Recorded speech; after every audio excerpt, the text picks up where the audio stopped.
They died in the plane. The finale is purgatory. The finale has one massive problem nobody talks about. The law doesn't work that way. Not in New York. Not anywhere in America. A judge can't sentence 4 people to jail for laughing at a crime. The Good Samaritan law doesn't carry jail time in any U.S. jurisdiction. It's civil liability, not criminal. But that sentence happens anyway. 1 year in a mixed-gender holding cell with witnesses, flying in from across the country to testify about completely unrelated incidents. This isn't bad writing, it's a clue they're not in a real courtroom. The theory claims they died when that cockpit door swung open. Everything after, the emergency landing, the trial, all of it, is purgatory. In Catholic theology, purgatory lasts exactly as long as needed for purification. They got 1 year. Each witness represents a sin they committed. The bubble boy, the elderly woman, the ribbon bullies. It's not testimony. It's cosmic prosecution listing every terrible thing they've done. Larry David said the finale would show consequences, but the legal impossibilities prove something darker. This wasn't Massachusetts. It was Judgment Day for 4 people who hurt everyone and felt nothing. That's the first impossible thing. The second one involves an apartment that shouldn't physically exist. Jerry secretly pays Kramer's rent. You thought Kramer and Jerry were friends. Watch closer. It's a transaction disguised as friendship and both of them know it. Kramer has no job but lives in Manhattan for 9 years. Rent-controlled or not, the math doesn't work.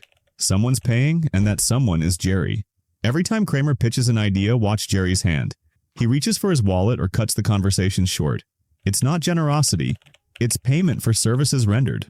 Kramer provides material, his schemes in The Statue, his airport chaos in The Airport, his tenant war in The Andrea Doria, and Jerry converts it directly into stage time.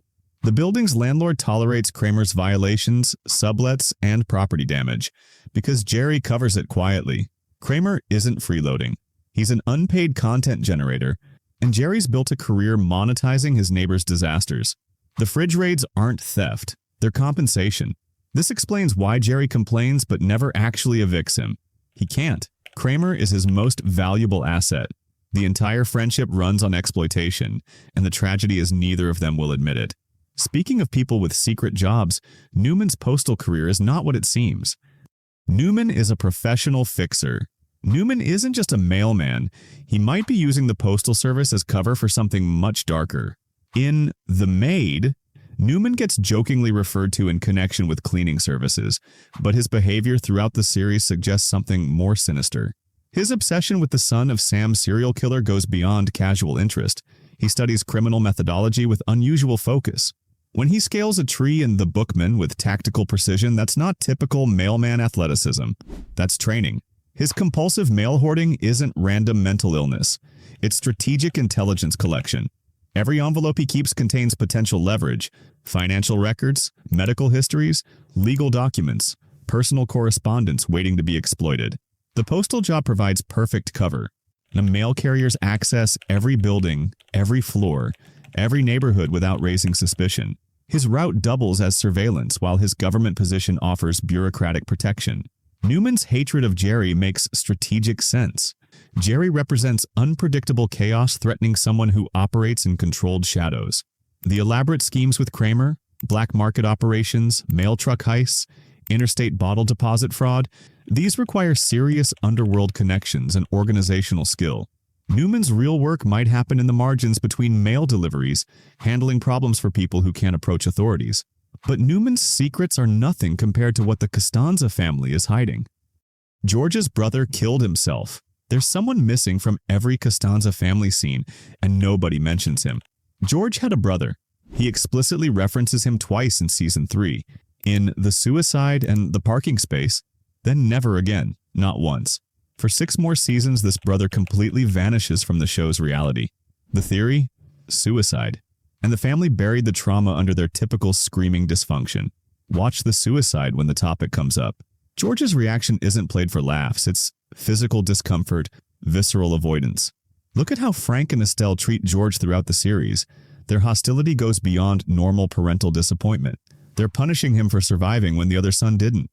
Every Costanza dinner table has an empty chair the camera deliberately frames but never explains. George's obsession with death, his self-sabotage, his core belief that he's fundamentally cursed, these aren't just character quirks. They're survivor's guilt. The timeline fits perfectly. After Season 3, George's psychological state deteriorates visibly. His parents' cruelty intensifies. Larry David built these characters from his own family and has discussed how personal tragedy shaped his work. The no hugging, no learning rule prevented direct acknowledgement, but the silence itself is proof. You don't forget you have a brother unless remembering destroys you. The Costanzas are hiding death. Jerry's apartment is hiding something worse. It's hiding the fact that it's impossible. Jerry's apartment violates physics. Architects have tried mapping Jerry's apartment. They can't. The space doesn't obey physical laws.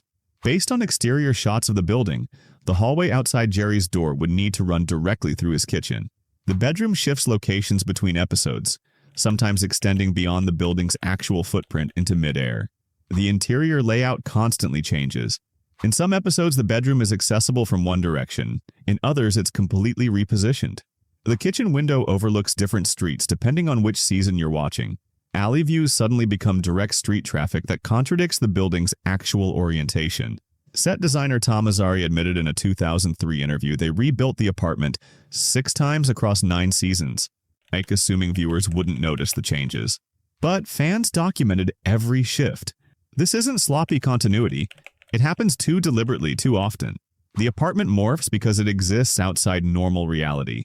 It's a non-Euclidean construct that reconfigures based on narrative need. If you believe the purgatory theory, this becomes the smoking gun. The afterlife doesn't follow geometry. The apartment is whatever punishment requires it to be. A shifting prison where even the walls conspire to trap them. The apartment isn't the only thing that doesn't add up.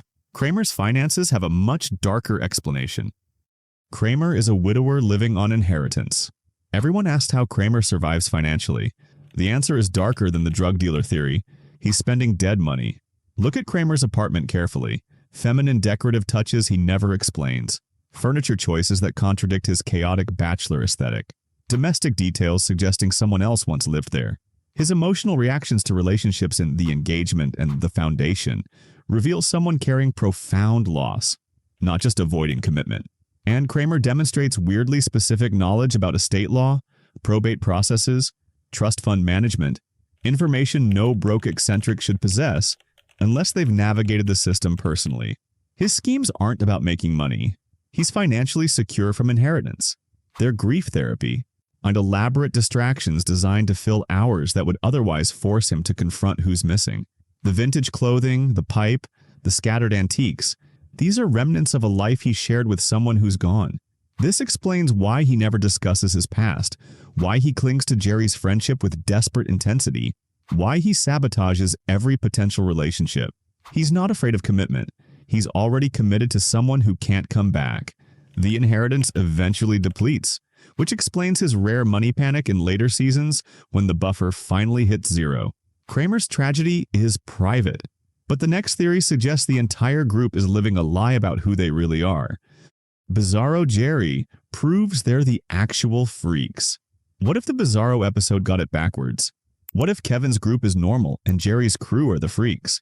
In The Bizarro Jerry, Elaine temporarily befriends polite, considerate men who read, discuss literature, and treat each other with respect. The episode frames them as weird, but watch Elaine's discomfort in their apartment. She can't function in an environment of basic human decency because years of exposure to Jerry's toxicity have rewired her completely. Kevin, Gene, and Feldman say, "Excuse me." They hold doors. They have actual conversations. Jerry, George, and Kramer mock strangers, scheme constantly, communicate entirely through insults. The episode presents Elaine returning to Jerry as a happy ending. It's not. She chose dysfunction over health because she's addicted to toxicity. The Bizarro group isn't bizarre. They're what friendship should look like. This episode accidentally revealed that Jerry's entire social circle is a pocket of antisocial behavior in an otherwise normal city. They're the aberration. This explains why none of them maintain healthy relationships, why they end up single and miserable, why their friendship survives constant betrayals. They can only tolerate each other because normal people won't put up with them. If these connections are blowing your mind, subscribe. I break down theories like this every week, and what's coming next is even crazier. Bob SACAMANO doesn't exist. Bob SACAMANO is mentioned over 40 times across 9 seasons. You've never seen him once. There's a reason for that. He's not real. He's a shared delusion the group maintains because the alternative is admitting Kramer's grip on reality is failing. Every SACAMANO story is impossibly tragic. Botched surgeries, rabies, pigeon poisoning, rat fur hat operations during blizzards. These aren't real events. They're urban legends Kramer weaponizes to validate his paranoid worldview. Notice how SACAMANO's disasters always perfectly support whatever argument Kramer needs in that moment. Doctors are incompetent? SACAMANO had bad surgery? The city is dangerous? SACAMANO got rabies. He's a rhetorical device masquerading as evidence. Now here's the disturbing twist. Larry David confirmed the real Bob SACAMANO exists, and they had a falling out after the character appeared on television. The actual person was furious about being portrayed as a walking catastrophe, proving the fictional version bears zero resemblance to reality. In the show's universe, Kramer invented a false Bob to explain his fears, and the group went along with it because challenging Kramer requires energy nobody wants to spend. Bob SACAMANO is their collective lie, repeated so often it became accepted truth. If the group can convince themselves a fictional person is real, what else are they lying about? Theory 9 is going to answer that. Susan faked her death to escape George. Susan Ross is alive. She had to fake her death because it was the only way George would leave her alone. Start with what we don't see. No body at the hospital, no funeral service, no burial. George's reaction to her death reads as suspiciously muted, almost relieved, like he subconsciously knows something's wrong but won't examine it. Susan's parents despise George openly and have the wealth, connections, and motivation to fake medical records and a death certificate. They'd help their daughter escape him without hesitation. Susan's relationship with a woman in The Cheever Letters provides the escape route. She left with a female partner using the staged death to permanently escape both George's abuse and her parents' heteronormative expectations. Jason Alexander publicly confirmed the cast struggled with actress Heidi Swedberg's comedic timing. Julia Louis-Dreyfus joked about killing her off. But what if the writers embedded a secondary narrative? Susan's death feels wrong because it is wrong. The show gave her what no other character achieved: actual freedom. She escaped George, her controlling family, and the show's prison itself. In a universe where nobody grows or changes, Susan found the only real exit. If everyone believing she's dead was the price, she paid it gladly. Susan escaped. The other characters couldn't. And Theory 10 explains why using impossible mathematics. The whale. Golf ball proves cosmic punishment. Calculate the odds. A golf ball hit from a crowded Queens Beach travels miles to lodge inside a whale's blowhole. At the exact second George needs to save his marine biologist lie. The probability is beyond astronomical. It's impossible, unless reality itself intervened. In The Marine Biologist, George does something rare. He acts heroically despite having no qualifications. The universe responds by engineering a miracle, giving him exactly what he needs to succeed. But here's the test. Would he use this miracle for genuine good or weaponize it for vanity? He chose performance. He turned a moment of potential redemption into another con, staying exactly who he's always been. This connects to Seinfeld's larger karmic mechanics. When characters try to do good, they're punished. When they do terrible things, they're rewarded. The golf ball represents moral physics. Reality bends to keep these people locked in their destructive patterns. The miracle wasn't a gift. It was proof that even cosmic intervention can't change fundamental character. The universe gave George a chance. He rejected it. And the cycle continued. The universe keeps testing them, but there's a reason they keep failing, and it has to do with the show's most famous rule. No hugging, no learning creates a time loop. Larry David made one rule for Seinfeld writers: no hugging, no learning. Characters couldn't grow. Everyone thought it was creative philosophy. What if it's literal physics? The theory claims this meta rule created an actual time loop, trapping the characters in eternal recurrence. Watch Susan's death in The Invitations. Devastating tragedy. Next episode, George shows zero trauma. Jobs change, relationships implode, apartments are lost, everything resets. The characters can't escape their patterns because the show's fundamental law won't allow growth. The finale proves it. After being sentenced for their accumulated sins, what happens? They sit in a cell having the identical conversation from the pilot about shirt buttons. 9 years, 180 episodes. They're literally back at the beginning, having learned nothing. The loop is infinite. They're trapped in purgatorial recurrence where every day is new and identical simultaneously, where consequences exist within episodes but vanish between them. They can't change because change would mean escaping, and escape isn't permitted. This isn't a writing choice, it's their eternal punishment. They're trapped by rules they don't understand, but George understands more than he lets on. George is a genius weaponizing his intelligence. George Costanza is not stupid. He's brilliant, and that makes everything worse. In the opposite, George realizes every instinct is wrong, then executes a complex meta-strategy requiring extraordinary self-awareness. Most people can't sustain opposite thinking for 5 minutes. George maintains it long enough to land a Yankees job. In The Comeback, he engineers elaborate multi-week revenge over one insult. During his Yankees tenure, he fakes productivity by looking perpetually annoyed. Workplace manipulation requiring deep psychological understanding. He lies about SAT scores, fakes disabilities, cons into positions, consistently outmaneuvers Jerry in their schemes. His stupidity is performance art. Watch his manipulation of Susan's parents, his contract negotiations, his strategic incompetence designed for severance-paid termination. These require high intelligence deliberately aimed at guaranteed failure. George's neuroses aren't limitations. They're smokescreens hiding a calculating mind that's chosen to weaponize all its power towards self-destruction. He's smart enough to get everything he wants, but damaged enough to only want things that will destroy him. The tragedy isn't that George is an idiot. It's that he's a genius who knows exactly what he's doing to himself and does it anyway. George sabotages himself. Jerry sabotages everyone. And Theory 13 reveals how he gets away with it. Jerry sabotages his friends for comedy material. Track every disaster in the group back to its origin. You'll find Jerry standing there with an innocent suggestion. The theory: Jerry deliberately plants chaos in his friends' lives, harvests their suffering for stand-up material, then maintains complete deniability. The pattern repeats endlessly. Jerry casually suggests ideas. George, Elaine, or Kramer execute the disasters. Jerry disappears during the fallout. Then watch his stand-up segments. He performs scenarios based on these exact events, transforming their real-life chaos into observational comedy about the same themes and situations.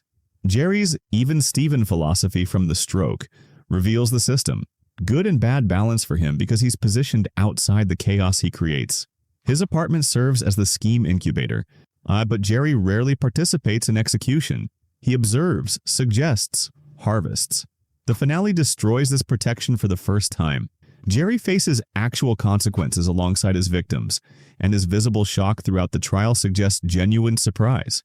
He spent 9 years believing he was insulated from judgment. He manipulated situations, profited from suffering, and assumed he'd never pay the price. The trial proved he was wrong. He wasn't protected. He was being watched the entire time. Jerry thought he was in control, but Theory 14 suggests something much larger was controlling all of them. Seinfeld exists in Stephen King's Dark Tower. This sounds insane until you check the evidence. Seinfeld and Stephen King's Dark Tower share the same universe. The bizarro Jerry episode isn't a joke. It's proof of twinners, King's concept of alternate versions existing across parallel realities. King himself referenced the Hamptons episode during a murder scene in his novel Big Driver, creating canonical crossover. The show's nothingness isn't emptiness. It's the void between worlds where souls get trapped in King's mythology. These way stations exist between realities where people wait in limbo. The coffee shop, Monk's Diner, Jerry's apartment. These are way stations. The characters aren't alive or dead. They're stuck in between space, cycling endlessly through meaningless encounters because they can't advance to the next world. The no hugging, no learning rule isn't creative. It's spiritual law governing this tower level. Growth requires ascending or descending. They're frozen. The finale's trial represents judgment deciding their direction. The jail sentence is their answer. Stay exactly where you are, circling the tower eternally without getting closer, trapped in infinite rerun. The multiverse explains the mechanics. Theory 15 explains why it had to be this way. The show is Larry David's subconscious confession. Seinfeld is Larry David's decades-long therapy session, disguised as entertainment. Documentary evidence confirms it. Episodes mirror David's real life. George quitting jobs parallels David leaving SNL. The contest originated from David's actual bet. Character neuroses match David's publicly documented anxieties. But it goes deeper than autobiography. The show is David processing his worst impulses through fictional proxies he can observe from a safe distance. George represents self-sabotage. Jerry embodies detached observation. Kramer channels absurdist worldview. The no hugging, no learning rule wasn't creative preference. It was David codifying his emotional avoidance into structure. When David left after season 7, the tonal shift became immediate, as if the original psychological framework had been removed. The finale closes the loop. The trial listing every terrible thing they did is David cataloging his own moral failures. Selfishness, manipulation, casual cruelty disguised as humor. The 1-year sentence represents David's awareness that profiting from these impulses carries weight. Seinfeld isn't comedy. It's confession. And we've been watching someone work through his demons in real time for 30 years. Now, you know what Seinfeld actually is. Not a show about nothing. A show about purgatory, manipulation, grief, and one writer's attempt to understand why people hurt each other. Drop a comment telling me which theory hit hardest. Theory 4 about George's brother? Theory 9 about Susan? Let me know. And if you want more theories that change how you see classic shows, subscribe, because what I'm covering next week makes this look tame. You can't unsee this now. Welcome to the real Seinfeld.